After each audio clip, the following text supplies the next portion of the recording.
Elle est venue d'ailleurs d'une manière assez particulière. Elle est venue d'un grand dîner de copains autour de mes fourneaux dans ma maison à Belley. On sortait des vendanges et j'expliquais comment on faisait du vin, comment d'un petit morceau de raisin, on en faisait un liquide qui enivre l'âme, l'esprit et le cœur. Et beaucoup m'ont dit ce soir-là, mais écoute, quand tu nous expliques comment on fait du vin, c'est facile à comprendre. Tu devais l'écrire parce que très souvent, quand on visite des vignobles, on a des mots savants, on ne comprend pas tout, et finalement on en rate l'essentiel, la partie de philosophie qui est celle de la fabrication du vin. Écris Olivier, écris un livre, écris simplement comment on fait du vin. Alors l'idée a germé, puis je me suis dit effectivement un jour si j'ai un peu de temps, ça serait sympa d'écrire ça. Et puis parallèlement à ça, à cette époque-là, j'étais un homme politique niçois, alors certes modeste, mais quand on prend la plume et qu'on est élu pour parler de sa ville, c'est jamais anodin.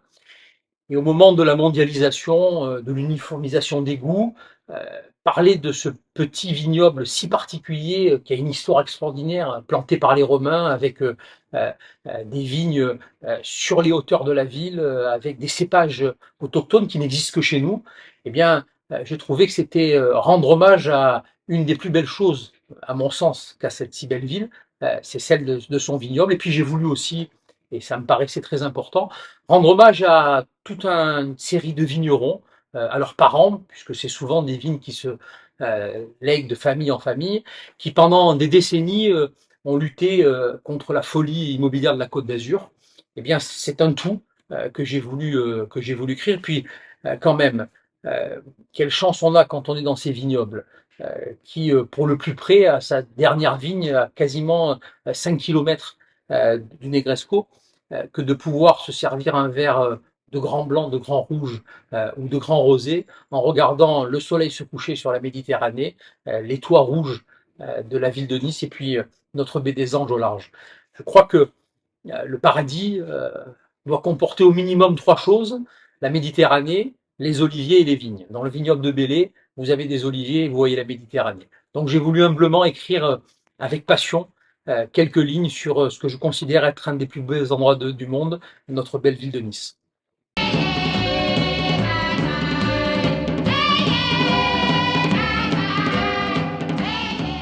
Le vin, ça remonte aux Grecs.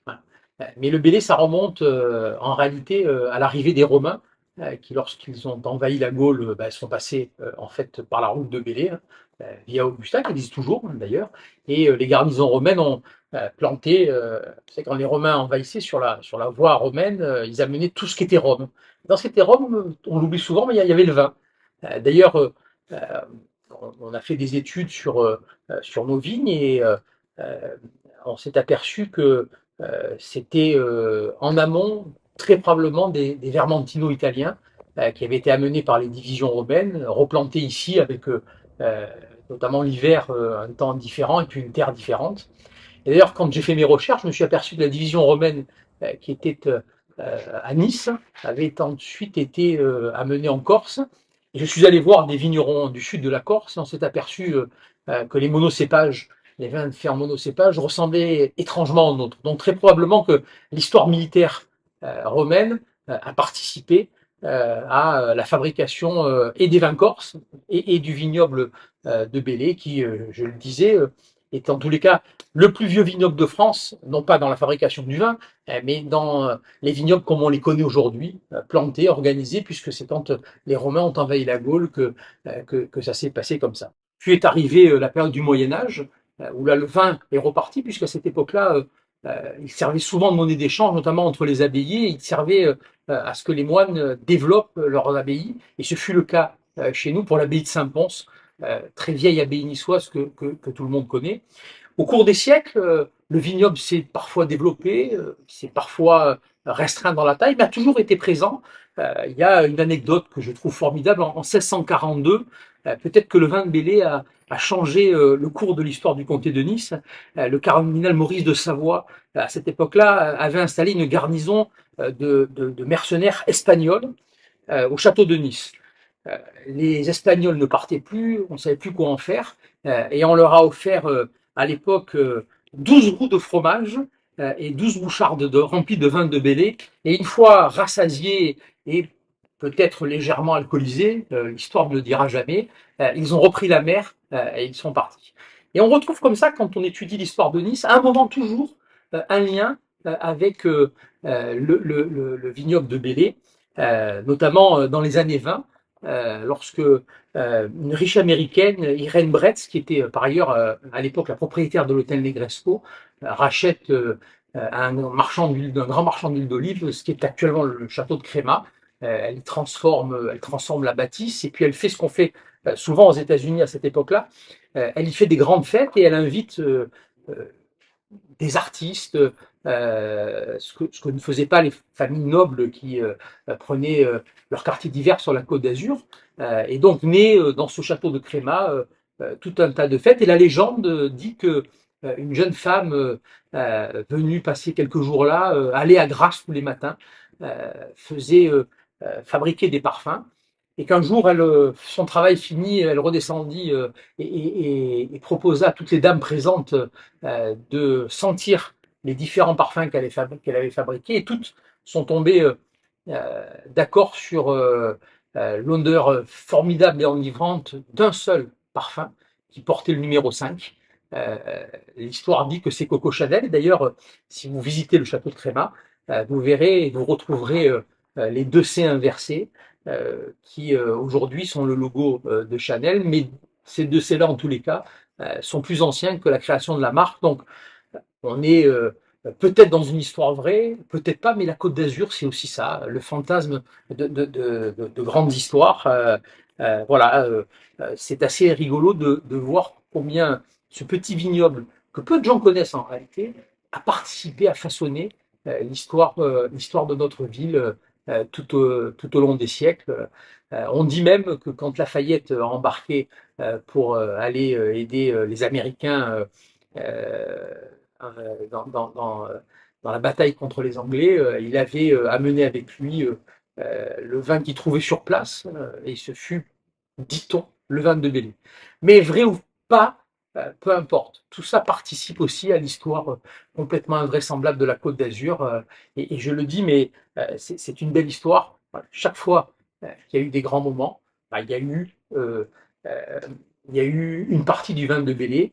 D'ailleurs, quand Nice est devenue française, l'abbé Grégoire, qui était député du Loir-et-Cher et qui était envoyé par l'Assemblée nationale euh, pour venir regarder de quoi la République avait hérité. Moi, j'ai retrouvé dans les papiers de ma famille le rapport qui avait été fait à l'Assemblée nationale. Et bien, dans ce rapport-là, il parle de tout ce qui est Nice, et il y ajoute une quinzaine de phrases sur un cépage absolument merveilleux, qui est un cépage que les Niçois appellent le Bélé, qui pousse sur une colline juste au-dessus du port de Nice. Alors, géographiquement, c'est un peu plus compliqué que ça, mais c'est comme ça. Et j'ai retrouvé également ce document à l'Assemblée nationale dans les archives de la République. Voilà une histoire de plus parmi toutes celles qui ont façonné cette ville et ce vignoble qui l'a accompagné tout au long de son histoire.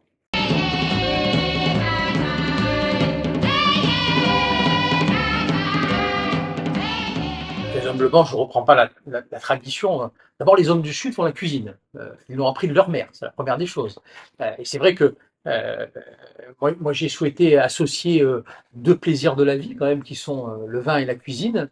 Et mon idée était non pas de plagier, parce que je n'en ai pas le talent, celles et ceux qui ont écrit des livres de cuisine, mais plutôt d'aller demander à des personnalités niçoises, connues ou inconnues, de me parler de leur expérience au travers des vins de mêlée, mais aussi de me donner une recette de cuisine.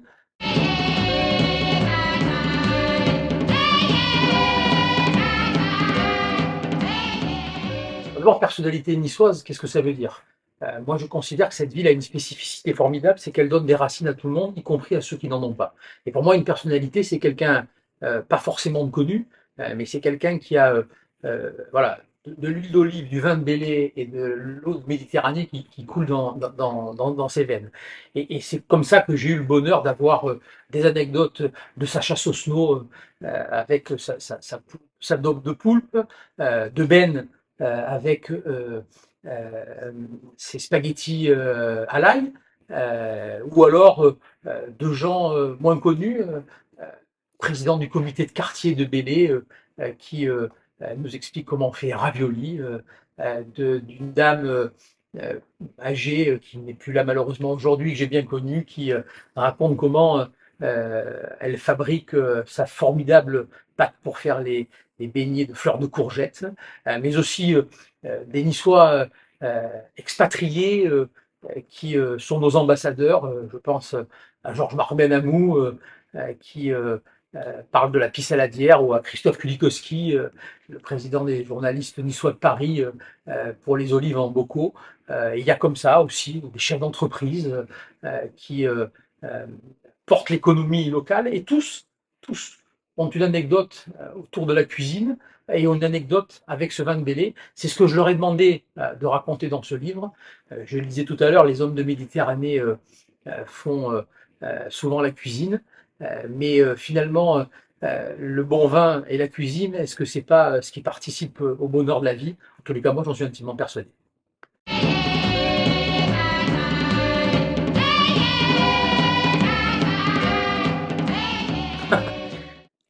Euh, la cuisine, c'est un acte politique fort.